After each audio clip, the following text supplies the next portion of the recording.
Hello, welcome to Enlightened Empaths with Samantha and Denise. We are so happy that you are joining us once again. This week, we are going to be discussing how to set and honor boundaries.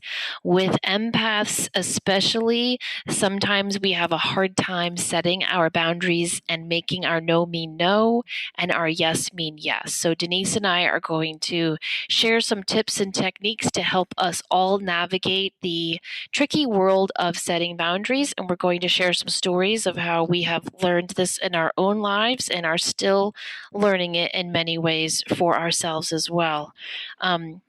If you have comments, questions, suggestions you would like to add to this discussion, please join us on Facebook at Enlightened Empaths and let us know if you have any questions or things you want us to add or topics you want us to discuss. And we will do our best to honor those requests. So, Denise, how would you define a boundary? Like when we say a boundary, what does that mean?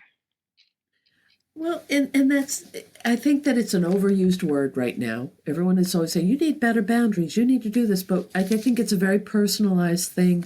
And does it, for an empath, is this something I really want to be doing? Is this something that I'll enjoy doing? Is this something that I'm able to do? I think we have to ask ourselves some questions and say, am I just saying yes because I feel like I have to, but I really don't want to do this? I think it ties into the self-care piece. It also ties into setting the parameters of I'm more than willing to help when it's appropriate, but it's not my constant job to do so. Right, I agree. And I agree that boundary is an overused word in the vein of closure, right? You need closure. Yes. I don't know what the heck that means. But to me, a boundary is a definition of how you will allow people to treat you. And I think if you think about what a boundary does in normal life, right? Like curbs and sidewalks keep the boundary of a road in Hmm. place, so it kind of helps us navigate our driving experience. I think boundaries in relationships help us navigate the flow of give and take in a relationship. And without an equal flow of give and take in a relationship, you are not going to have a healthy, happy, or harmonious relationship. So boundaries set the tone for the whole relationship. And if you are someone who walks around with no boundaries, meaning, you're too much of an open book, you let people in too easily, you trust everyone, you never say no to a request for help, you allow people to treat you however they choose to treat you, well, then you're going to be like a road with no boundaries and people are going to drive all over you. So it's important to think about the boundaries that you are setting consciously or subconsciously, and then to start working on setting boundaries that are healthier for you. I think most of us tend to set unhealthy boundaries because we are concerned with being liked and accepted and approved of. And really, if you want to be liked and accepted and approved of, the best thing you can do is set a boundary rather than not set a boundary. That was very well put. And it also, it defines that it allows ownership. It brings it back to I'm making this decision to to honor you, but also to honor myself. And to honor myself, exactly, right. Because I think it's important. Empaths, we are just nice people for the most part. And because of that, we tend to try our best to see the good in everyone. And I think that's lovely. But oftentimes, that's a recipe for us getting hurt because there are negative people out there who will knowingly or unknowingly take advantage of our kindness. And it's up to us to stop that. It's not up to them. We're not going to stop every narcissist by going, now that's not nice. And that's interesting. When I read this little bit and it was saying, empaths, true empaths are really the opposite of a psychopath or a psychotic who feels nothing. We feel everything. So the fact that empaths tend to attract narcissists and narcissists tend to attract empaths also is reflected in this incredible polarity that's going on energetically in the world right now. So we're just a smaller version of that with our interactions with people. And the more we do to heal our peace and raise our vibrational level and say, no, I'm not going to be treated this way, I truly believe we're sending that energy out, which is also healing on a larger scale. Mm-hmm. Yeah, I agree. And, I think the narcissist empath relationship is a relationship made in hell. But in the beginning, it might look like a relationship made in heaven, because Yes. all the empath wants to do is take care of you and help you and fix you and be your comforter, your cheerleader, your supporter, your nurturer. And all the narcissist wants to do is focus on themselves and be the victim and play the victim and take and take and take and take from you. So it's kind of like, I always think about it like a restaurant owner, right? Like a restaurant owner, all they want to do is cook great food. And all a customer wants to do is eat great food. But if that customer is constantly coming in and they're never paying their bill, eventually that restaurant owner is going to resent cooking that food and not want to do it, because there has to be that flow of give and take. And with a narcissist, there can be no give. It's only take. Right. And I think that we may not even be aware, you nailed it. We might not even be aware of that until we're so immersed in a situation or a relationship that you start looking around and saying, "Oh my goodness, how did this happen? How did this get so far out of control? Why am I feeling so depleted? Why is this so unbalanced?" Empaths live in high definition, and so that intensity. But it also is why there's such we've talked about this before, why it's such a delicate balance between codependence and being an empath, because we're almost geared towards that type of a relationship because of the dynamics of how deeply we feel things and how the people we may tend to attract. Yes. And it's tricky because the empath, I feel that empaths have natural intuitive ability, which means they have that built-in lie detector, right? Where we just kind of know when people are lying to us. However, at the same time, with the same strength, we have this innate ability to see the best in people. Now, energy vampires, narcissists, sociopaths, whatever you want to call them, they have lots of hidden and explicit talents and skills as well. And one of their skills is to manipulate a situation. And one of the ways they do that is by lying beautifully and manipulating us with lots of false compliments and praise. And they're really good at it. Yeah, they're so good at it. They'll come up to you and be like, "Denise, you are the best teacher I have ever known. I mean, the kids just relate to you. You get stuff to come out of them that nobody can. You get the best work out of these students. You're just amazing. I think you should be teacher of the year. Is there any way, because you're so amazing, that you could take over my class for the next 3 Saturdays?"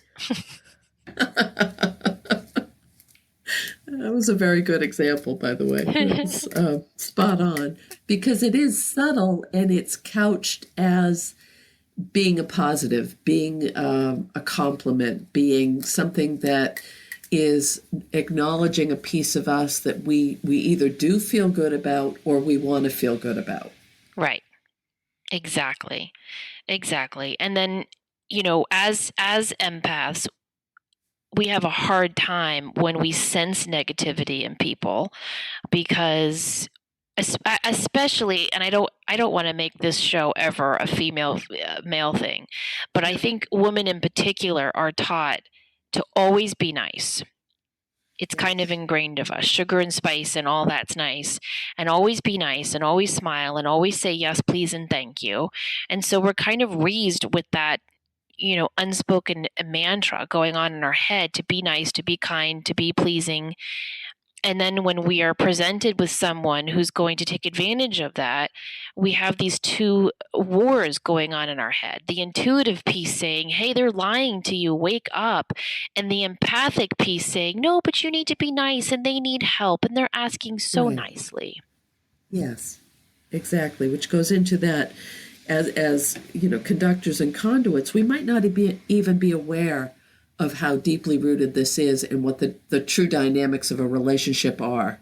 And I think we touched on that a few minutes ago, but it can be and we've said this before as well, people may present as charming, as vivacious, as gregarious, as they're the package, and we fall in love, or we fall into friendships or relationships in a work environment, and then as time goes on, when your gut starts to twist a little bit, or you get that feeling something doesn't add up, or you start picking up on those subtle differences, you pay attention to that, because your radar is kicking in and saying this isn't a healthy place for you to be. Mm-hmm.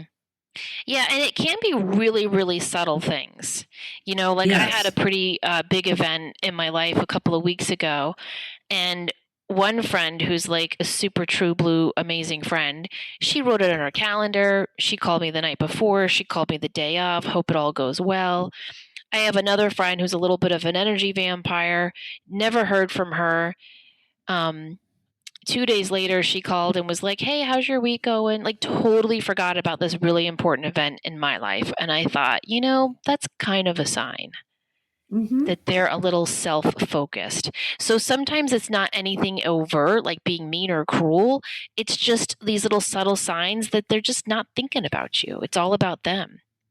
And that's a really good point, because, and I'm just thinking, I had a flash of a friendship that dissolved due to some differences, and we had been friends for quite a long time, and I would still, if I see this person, I'm very congenial, all of those things.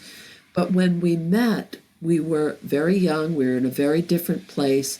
I didn't have the skills I have now, as far as, where you're coming from when you're 17, 18, 19 years old, and where you're coming through from as an adult or at midlife or older, you've developed some patterns with people when there's a long-term relationship, and you say, oh, this is just the way we are, or this is the way it goes. But then when you get to the point where you start to see the stark reality of how unbalanced it's been for a long time, or that you've done a lot of things that have not felt right for you, that's a very difficult place to be, and a difficult place to work yourself out of, or to, again, what we're talking about is honoring your own boundaries without hurting someone that you care about very deeply. Mm-hmm. Mm-hmm. Yeah. And I think for me, and I don't know if this is always the best way to go, but for me, what is helping me set better boundaries is calling it out. Like the old me would just say, "Oh, well, remember I kind of had that important thing I was worried about? Oh, yeah, how'd that go?" It went fine. The new me is like, I'm a little hurt that you didn't remember that I told you blah, blah, blah. Right. And that comes right back to owning your own power, which is a huge part of setting boundaries and honoring them. Mm-hmm. Yep. Talk a little bit about, I like what you were saying to me off the show about conductors and conduits. Yes, and I think I just touched on that a little bit, but the other piece is, just because we feel so deeply, and we may pick up on things about other people or sense things, it doesn't mean we have a right to or need to look into other people's feelings and thoughts. And that's that fine line again of, and I shared this on another show, another podcast that we did, that, just because you don't want to look into people's psychic windows, you don't want to own their feelings. Maybe someone is going through a really traumatic situation, but they need time to heal before they can even give voice to it. Just because you pick up on that doesn't mean that you have to comment or empathize. You have to, how do I want to put this? Be aware of when it's appropriate to reach out and when it's appropriate to just wait patiently. So setting boundaries with yourself and your own yes. impetus to talk and share and heal and offer to be there for someone. Yeah, I think that's really important. It also links, but it also links with those parameters about not absorbing other people's things. If you're dealing with someone that you care about deeply who's going through a rough situation, but they're trying to process it and they're not ready to open it up, and you drag all that into you, you're not going to have the skills to be able to help that friend or that person, or you'll get too tangled up. Mm-hmm. Mm-hmm. Yeah, totally. And that can be a really fine line. But at the same time, I know that there are some really good people in my life that I have learned from. When I was going through my breast cancer stuff years ago, one of my good friends said, I am here for you, and here are my awesome skills that I can offer you. And she was like, I can drive you anywhere, I can take care of your kids, and I can cook a great meal. Let me know when you need Oh, that. And I oh, thought that's that was really lovely. cool because I had another friend who was always like, what can I do? What can I do? Right. What can I do? And I was like, well, look, I'm going through this. I'm not going to now create something. I'm not going to come up with something you can do to help. I don't know. It was just so weird the way it was like, what can I do? What can I don't know. But I loved the way this friend was like, here are my talents. I had another friend who was like, look, I cleaned houses all through college. I am awesome at it. Let me come and clean your house. Like I love, so like sometimes not intruding with what you're picking up on somebody, but just saying, I know this is a difficult time. Here's what I can do for you. Let me know when you need that. But that also keeps you from ending up doing something that you might not want to really do, or you might not be good at, or Yes. you might really despise. But if you have someone you care about who's going through a health issue or whatever it might be, and they say, oh, would you mind doing this? And you're thinking, oh, I don't really want to do that, but how can I not? That Right. again reflects the boundaries. The other piece to that is for empaths who have, and I'm queen of this club, having a hard time asking for help. Mm-hmm. So the fact that your friend offered that took so much pressure off of you Yes. to have to come out and ask and say, I'm vulnerable right now and I can't do this for myself. Can you help me? Instead, by saying, okay, I'll drive you, I'll make a meal, I'll clean your house. That's brilliant and beautiful. Well, I'll challenge you as the queen of that, Denise, because here's what I do is I don't ask for help and then I get hurt when it's not offered.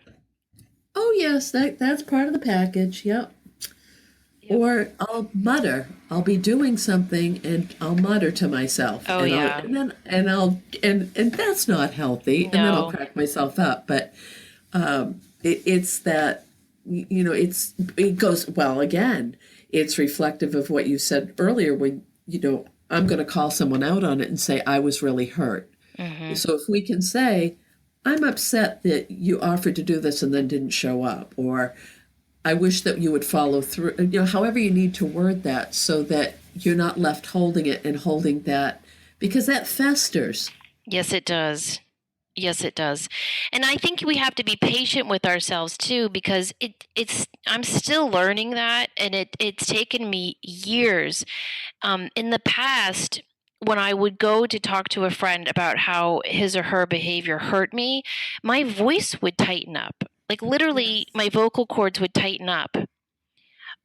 I would cry for no reason, or I would laugh inappropriately. Like, I'm so sorry to bring this. Like, I would apologize for being mad at Yes. some. Like, it's ridiculous, but I don't judge myself for that anymore because that was how I was learning how to empower myself.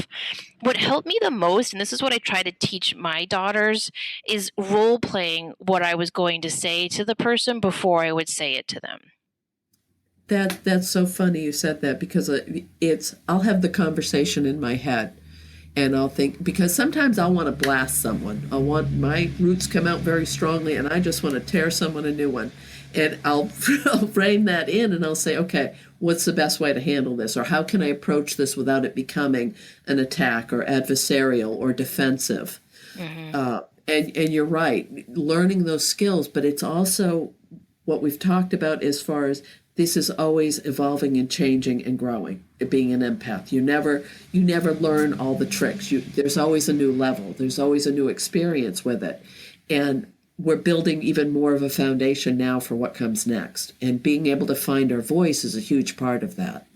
Agreed. I once had a full on fight with my mom in my head doing that.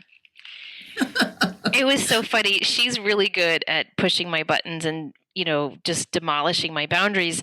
And so I was like, okay, I'm going to role play what I'm going to say to her. So I was like, okay, mom, you did blah, blah, blah, and it hurt me. And I heard what I knew what she would say in response. And then I Yes. responded I had this whole angry fight inside my head.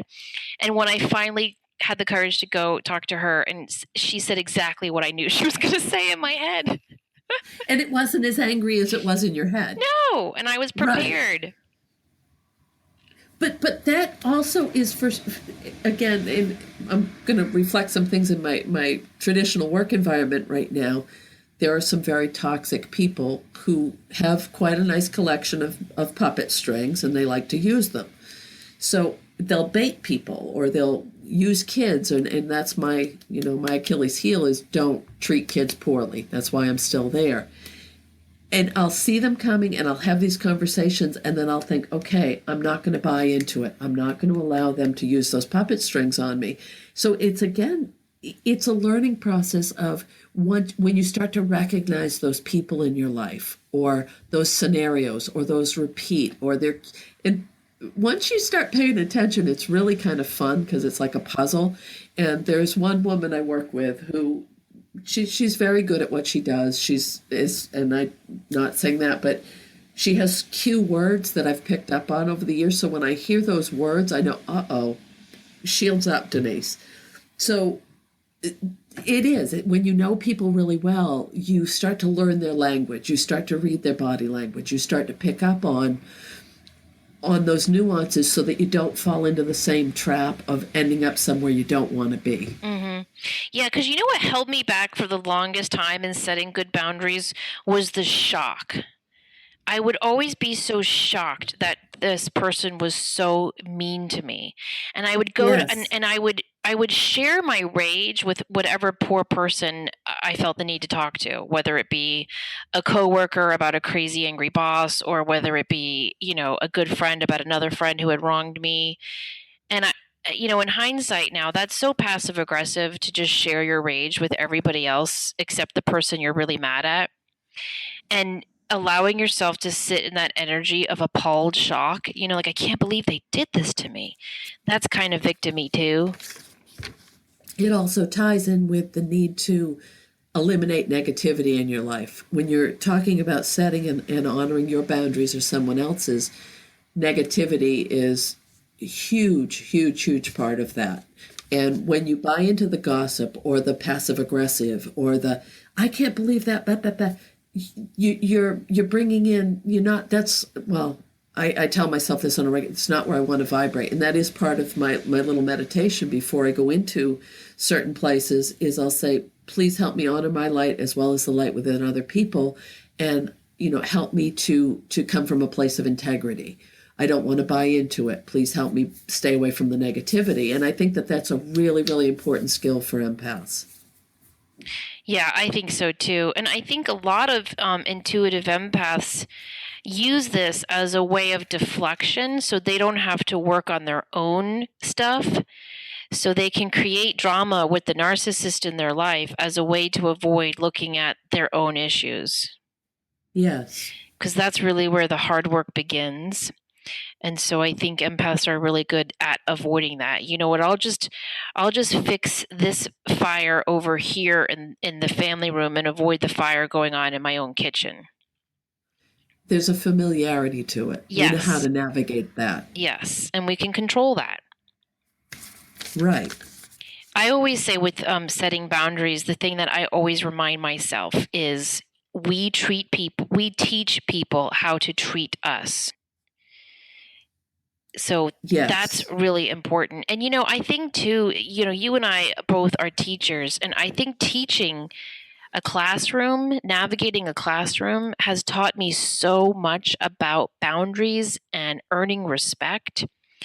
If I walk into a classroom and I'm nervous, my students are going to walk all over me.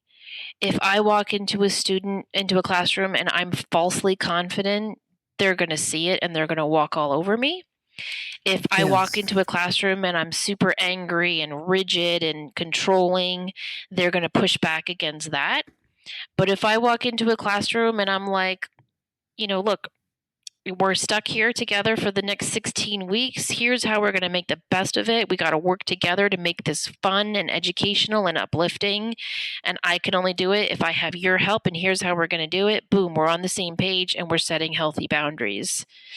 And so I think that works in relationships as well. Your own personal relationships.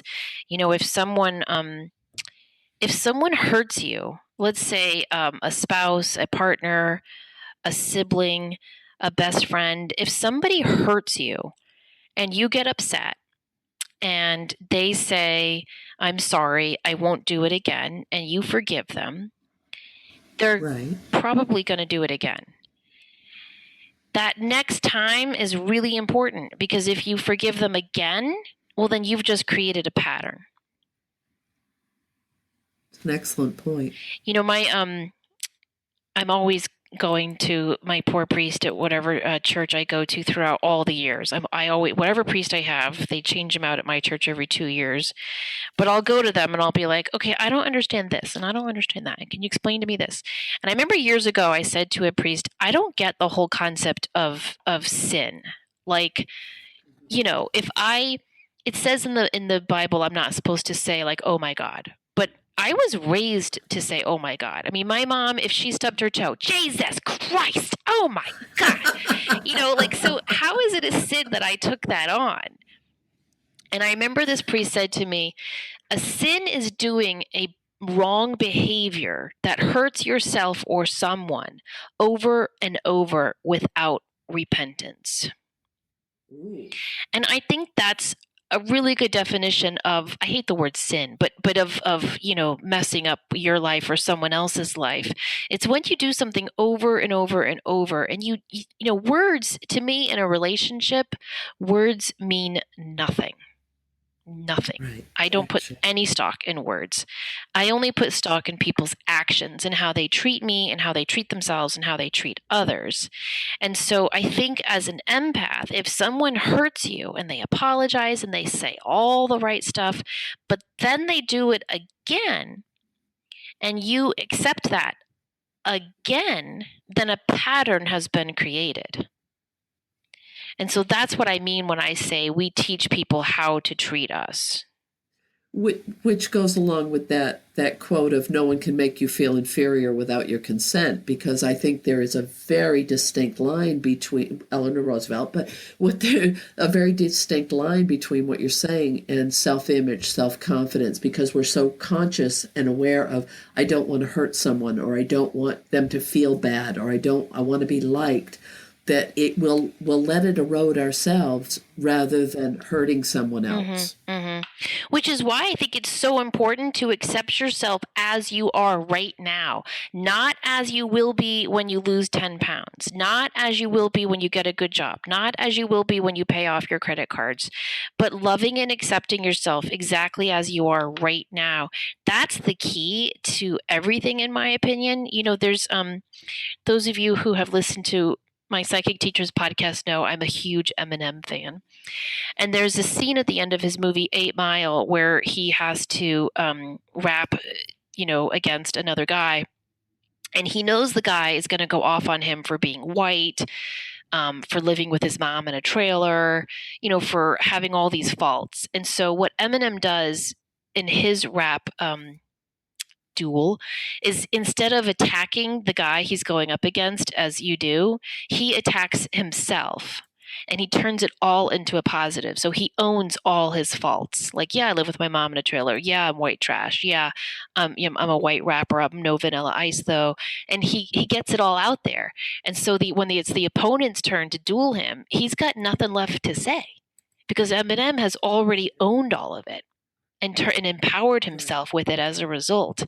And so to me, that's such a good lesson in life. Like if you're walking around going, oh, I'm not worthy because I have to lose 40 pounds, don't look at me, then that's what you're going to get.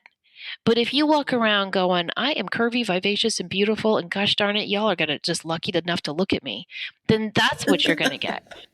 Or if you walk around, it goes back to that vibration you send out. Yeah, exactly.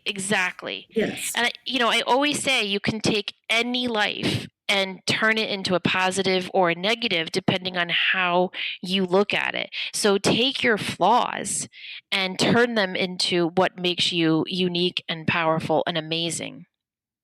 No matter what those flaws are, you could say, well, gosh, Samantha, I've been out of work for 2 years and, now my marriage is ending. Well, I can turn that around and say, that's awesome. The universe has now decided that you're ready for a huge new chapter of your life to change, and you don't have to go to that crappy dead end job anymore. Now you're poor enough to qualify for a grant to go back to school and get a degree in what you actually want to do. And now you're free of a relationship that's been holding you back for years. Right. So I think that's important for empaths to do in order to set boundaries with themselves as well, and then to go ahead and project those boundaries out into the world. Which ties in with, yes, we feel other people's things, but I truly believe that we also feel our own stuff so deeply. Like, it just sort of like a big magnifying glass will become so self-analytical that it can hold us back from really stepping into our own and enjoying being sensitive, enjoying being an empath, enjoying having this interaction with people on an energetic level. Yes, I think that is so true. Because really, that's what it needs to be. It needs to be an enjoyment to be around people. And sometimes, as an empath, that's not always the case, which is why we need to give ourselves the solitude that we need. But that also comes down to embracing yourself. Like I used to criticize myself all the time for not being more social. In Right. my family, it was like the biggest insult to call someone an introvert.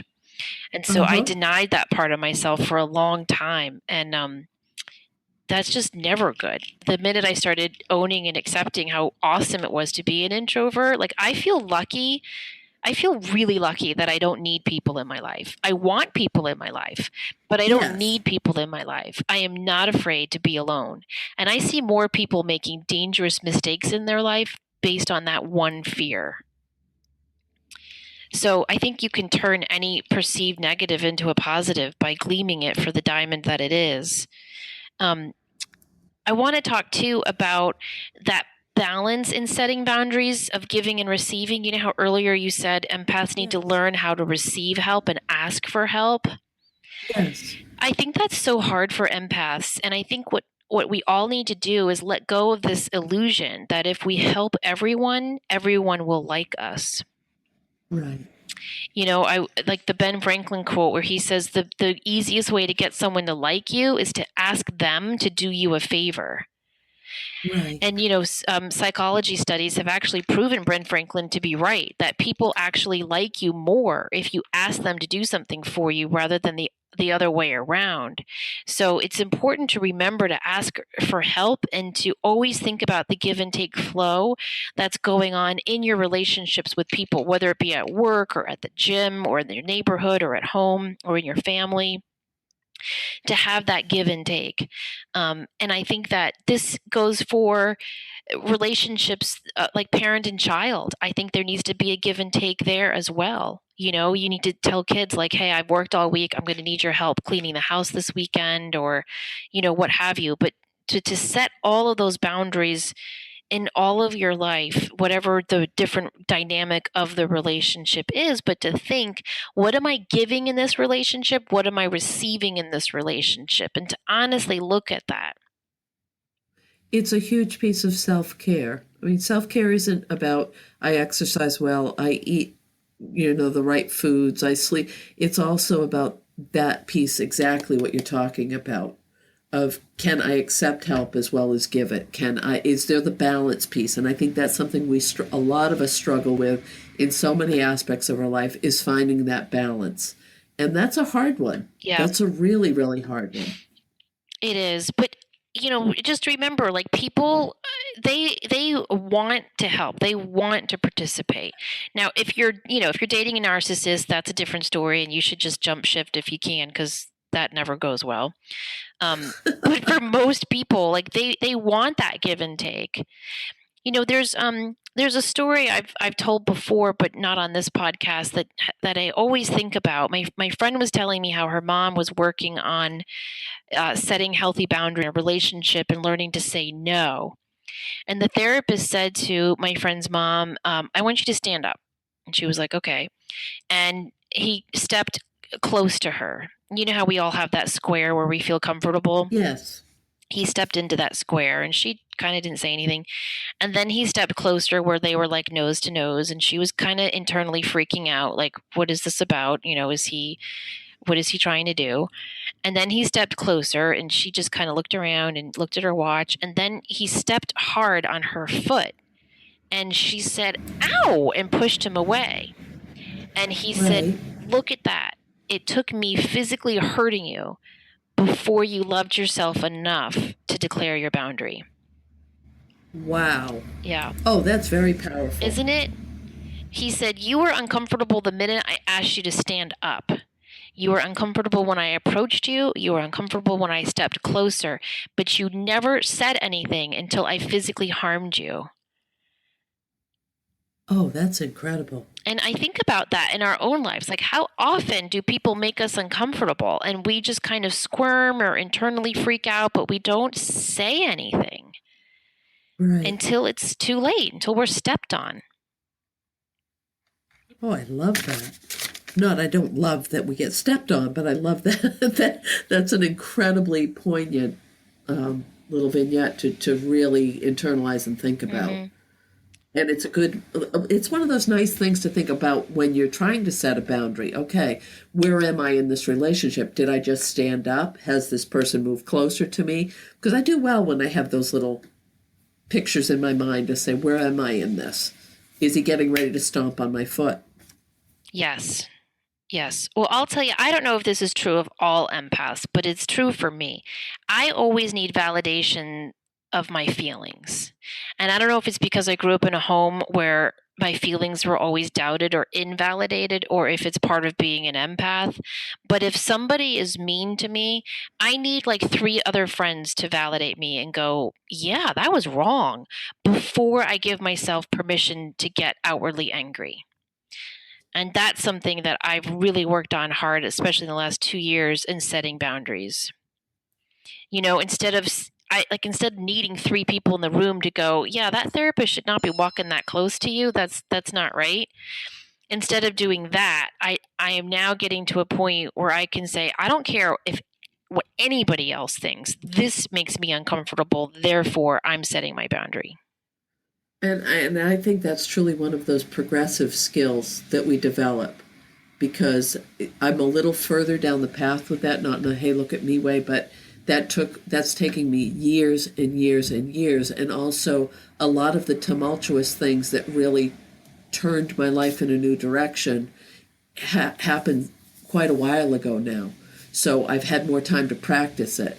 But it's only been, I would say, in the last, interesting you said 2 years, because I'm going to say it's been about 2 years where I've said, you know what, I know what I feel and I don't have to explain it to anyone.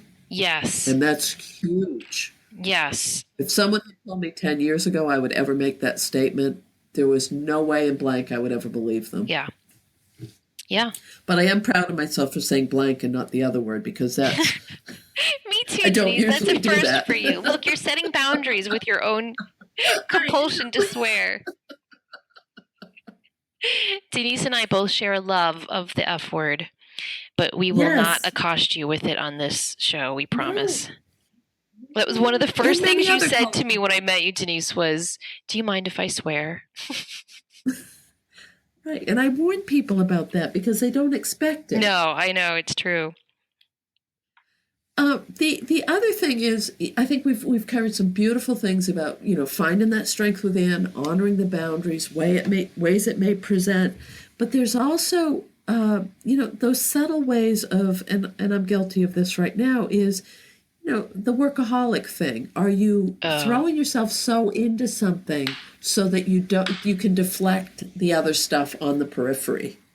Because I don't know. I mean, I can always find something to do. Me too. There's always something else. I write an incredible to-do list. I'm gifted at that. And I'm really, I want to get this done and this done and this done. But as far as just shutting off, and I keep telling myself this about the balance, you need to find some play. It's time to lighten up a little bit. Don't make it all about the work. But when you get on that, the work may be a euphemism for some other aspect of someone's life. But I think when we get so focused on, I have to do this and there's no room for anything else, that can be very, very detrimental for an empath and boundaries. John Lennon has a quote: "Wasted time is not time wasted." Right. And that is so hard for me to remember because I have to do like 18 things before I can give myself permission to quote unquote be lazy. Yes. And I'm still working on that. That is nothing I have healed. That is nothing I can teach about because I'm still right there in it to win it. Exactly. And but it kind of ties in with, in a weird sort of way, when you're comfortable being by yourself, you'll get to it eventually. Mm-hmm. And it's okay. You're not, and maybe that's one of the reasons we prefer to be introverts and by ourselves, because we're not letting anyone down if it doesn't get done except ourselves. Right. Well, and I think too, as introverts and empaths, like for me, I love to create stuff for myself to do because I'm so passionate and interested in so many different things that like the idea of sitting and just like watching movies all day is kind of boring to me. Yes. But at the same time, I feel like my body, my spirit needs that lazy day off to recharge. And to gift yourself with that, and to say it's okay to shut down for a day. It's okay to just throw it into neutral and not have that constant pinball game in your head saying, oh, I've got to do this and this and this, and I have to keep going and keep pushing. And I know that there are a lot of people who know me that are listening to this that are laughing pretty hard right now. So, because that's not my default position, and it needs to become more of a, again, setting those time boundaries with yourself to say, this is when I work, this is when I relax, this is when I am social or not social or whatever. So. Yeah, and then you teach people how to treat you with that too, because like I'll do that. Like I'll have a day. My kids love it when I do declare a movie day. Like, and we'll just make popcorn and melted M&Ms and just sit on the couch and we'll watch like a Harry Potter marathon. They love that. And sometimes I'll have a friend who will call me and be like, hey, I want to check out that new store. Can you run down there with me? And I'll say, oh, I'm so sorry, I'm watching TV with the kids. And they'll be like, yeah, I know, but can you just run to the store? Like, hello. And there's a lot of times where I'm like, oh, well, I know we did talk about checking out this new place. Maybe I should go. But I think it's important to set boundaries with yourself and with your friends and say, no, this is my me time. This is my day off. This is what I'm doing. And it can feel awkward and weird for an empath to let someone down. But I think it's important to practice doing that because ultimately Yes. we can't let ourselves down. And I think when we say yes to others, we're saying no to ourselves very often.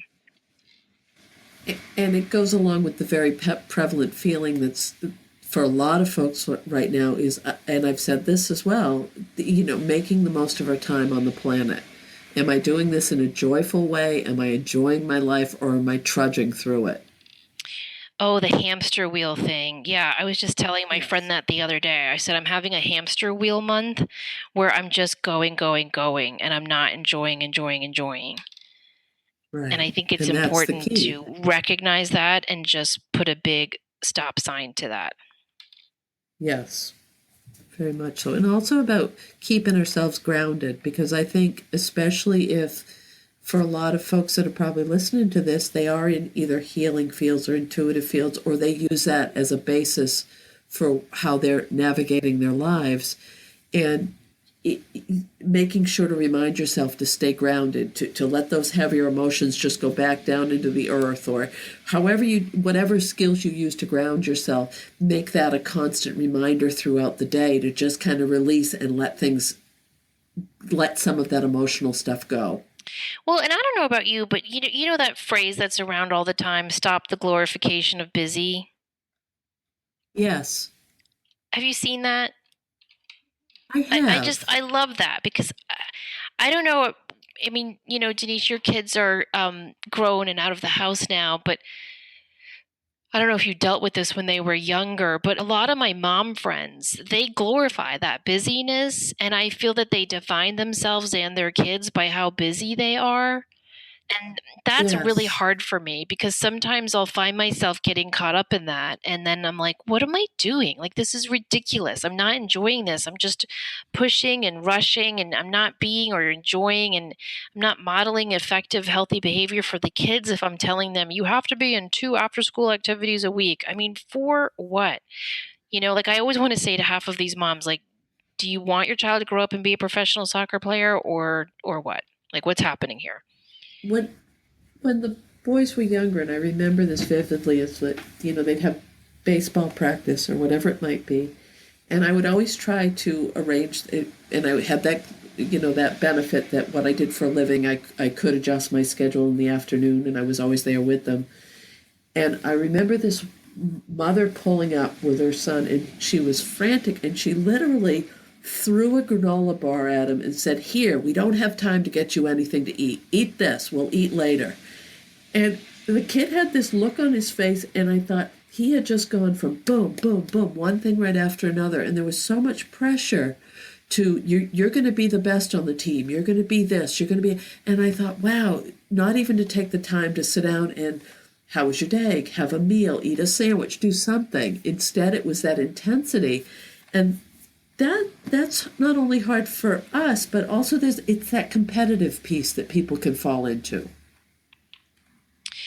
Yes, and I think that's hard on the kids especially. Like I have 3 daughters, and 2 of them are artistic introverts like me, and one of them is also artistic but very athletic and outgoing.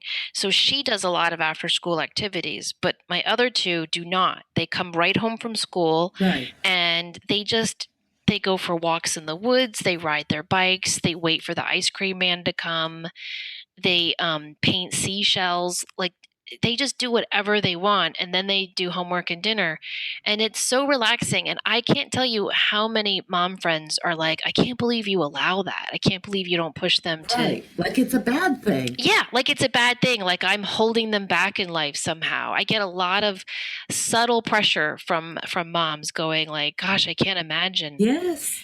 But my girls love it. They're very close. They have great friends. Their grades are flourishing, and they're just happy little people. And I think it's because they know whether or not they score 18 soccer goals or 45 volleyball points, I'm going to love them. And I think we need to teach that message not only to our kids but to ourselves, because I might be okay at teaching that to my kids, but I'll tell you, Denise, I'm not good at teaching that to myself. Like I will literally consider it a bad day if I didn't clean the house, do laundry, answer all my emails. Do you know what I mean? Like I have this little checklist in my head that approves me or disapproves of me. But what's beautiful in all of that is you're breaking that cycle. Your girls will have that skill set of, I can have this balance in my life. I can do something that keeps me centered and grounded and happy, and I don't have to buy into the other piece that we've been either raised with or acquired or whatever that might be, or out of circumstance. I mean, that's the other piece. Sometimes you're just so blank busy because you have to be to keep up. And if you're in a situation where you're a primary custodial parent, or you have elderly people you're taking care of, or your job is so intensive, and then you're trying to go home and raise your family full time, those things, that's the reality of this. And then you throw on top of that being an empath and trying to keep that balance. So don't you find that so many of these aspects, it's such a fine line that differentiates between, is this a healthy behavior that's empowering and helping me to step into my own and set these boundaries, or is this something that I'm so far to the extreme that I can't even imagine how to get back to that other end? Yes, and I think that's why that whole awareness piece is really, really key. Like you had mentioned, okay, when you say before you say yes or no to something. There's questions you need to ask yourself. Did you write those down? Because they were really good. I did, and it was, do I really want to do this? Because if it's coming from a place of guilt or expectation, and this is, I mean, obviously there are some things we have to do. We might not want to, but we suck it up and we do them. But if it's a social event, or someone saying, "Oh, would you mind doing this?" or "Can you please do that?" And if you can take a second and say, "Do I really want to do that?" That's for me anyway, a huge dilemma because of that expectation from myself that I am supposed to immediately say yes. Learning no is a big, big skill. Yep. And the other piece, will you enjoy doing it? Will I enjoy helping someone move this, or showing up at this event, or whatever it might be? And the funny part of that is, if you're stuck on a loop tape of trying to keep everything going and someone suggests something that might be fun, you may not give it the credence it deserves because, oh, how am I going to fit that in too? When probably the healthiest thing you could do would be say, you know what, this stuff can wait and I'm going to go and do something fun. I think I will enjoy this. Or, no, that's like having a root canal, I'm not going. And then, can you actually do it? And I think that goes along with what we're saying of, if you have so much on your plate right now and someone asks you to add one more thing and you know you're not going to be able to, but you don't feel like you can say no, or you feel like you have to do it, big red flags. Big red flags. Huge red flags. Yeah. Or if it's beyond and I'm notorious for being able to figure things out, or working myself to a nub to say, I always say, working yourself down to an old lady's rosary bead is just, you just wear away at it from constant. And I may say, oh, sure, I'd be glad to help you when I have no skill set to do it, but I'll figure out how to do it because I don't want to let you down. Yep, that's that the make key, sense? is not wanting to let someone down. My one of my daughters had her birthday party this weekend. And so, it was a big thing. I was doing this like huge scavenger hunt that I had to plan. I had created the clues, and then I had to hide the stuff all around this different shopping mall. And then I was going to take them to dinner and then Wow. do a sleepover at my house. So it was going to take a lot of time to set it up. That morning, I promised I would pick up my daughter from this PSAT prep class she had to go to. So my friend was going to drive them, and then I was going to pick them up. And then I had to take my youngest daughter to eye therapy at noon, and then the party started at 4. So that's what my day looked like on Saturday. Pick up one daughter at 10 o'clock, take another daughter 30 minutes down the road at noon, and then run home, pick up all the kids and the cake, and then run to the shopping center, hide all the clothes, all of that. So anyway, I knew I had to take something off my plate, but I didn't want to tell my friend picking up her child and my child was too much for me because she was already taking them. And this is how weird I am. Yes. I didn't want to call. So if any of you guys are thinking eye therapy, this is so cool. One of my kids has dyslexia. That's not cool, really, but well, we've learned to see it as cool. But what's cool is that you can actually sign your child up for eye therapy, and it helps retrain their eyes so that the dyslexia doesn't inhibit their ability to read so much. Isn't that really neat? It's So anyway, so she goes to eye yes. therapy every week for that. I did not want to call up her eye therapist and cancel the appointment because I knew it would mess up her Saturday. Yes. I mean, how Yes. silly is that? And so I finally was like, Samantha, you are working on setting healthy boundaries for yourself. You are trying to do all of this on your own. You are not going to get any award for being some super chauffeur. So take something off your plate. So I called my friend and I just said, can I take them to the class early in the morning and you pick up? That way it would give me more of a time during the day. And then I called the eye therapist lady and rescheduled the appointment. It was no big deal. Nobody cared. Nobody was like, you're a bee, Samantha. You're so selfish. No, everyone was like, yeah, I totally get that. No problem. So sometimes Right. It we was that create this easy. drama in our head and we think, well, if I just handle everything, nobody's going to get mad at me. I'm not going to ruffle any feathers and everything's going to be fine. But then we end up becoming like Atlas, the guy who had to carry the world on his shoulders. And that's not good for anyone.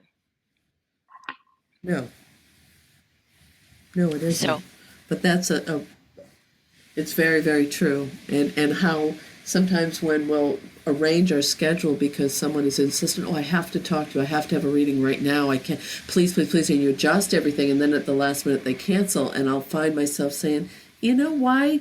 Why do they feel that they can treat me that way? Bingo, because I allowed them to. Yep. Yeah. And we do that in our whatever our work may be. I know when I was starting out doing readings in an office, I was complaining because if you wanted an 8 a.m. reading, okay. Did you needed a 9 p.m. reading? Okay. And I was complaining to my friends that like my schedule was all over the place. And one of my friends was like, well, then change that. And I was like, what do you mean? But not if you're an and he empath. was like, I don't expect like my doctor to be available at 9 p.m. for appointments. Why should anyone expect their psychic to be? Like, it's fine to set boundaries with your schedule. So all of that stuff is a learning curve I think, for most intuitive empaths, because we're here to be light workers. We are here to be helpful healers for everybody else. That's our sole purpose. And so when we're not doing that, we feel like we're failing somehow, and it feels uncomfortable and awkward. But the only one who pays the price is us. And if we aren't at our optimum levels, we're not going to help anybody. Very, very well put. Yes. And that's the key, which goes back to the balance. But and I'm really into this whole polarity thing because it fascinates me how much it keeps showing up in so many aspects. But part of the reason we're even doing this show is because it applies to so many people now.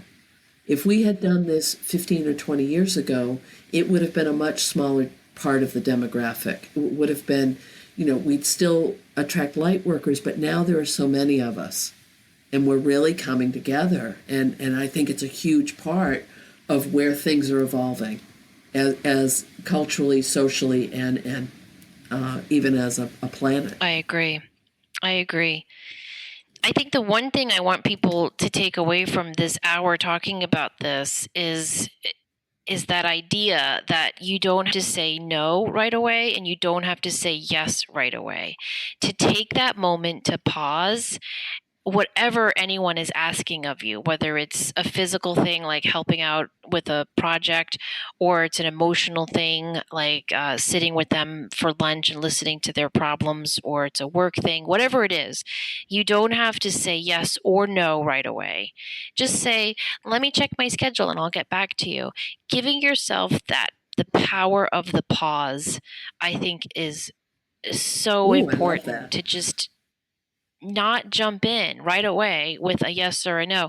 When I first started reading and learning about the power of no, I kind of got a little giddy with that power. And people would ask me to do stuff, and I'd be like, no, can't do it. And then sometimes I'd walk away and go, wait, I kind of would want to do that. So just give yourself the power of the pause and just say, let me check my schedule and I'll get back to you. And also that it's, you nailed it. It's not a black and white thing. Sometimes we do need to do things or support people. We may not want to be doing that, but we need to because it's just the right thing to do. Yeah. And if that's the case, which you will find several times in your life, that will be the case, but still try to find, I don't know if control is the right word, but try to find your point of power in that obligation. Like in my kids' school, we have to donate, I think it's 500 hours a year. You have to volunteer. And for years, I was always the room mom. And the teachers always asked me to be the room mom. And I was so honored. Like, oh, they called me. They must really like me.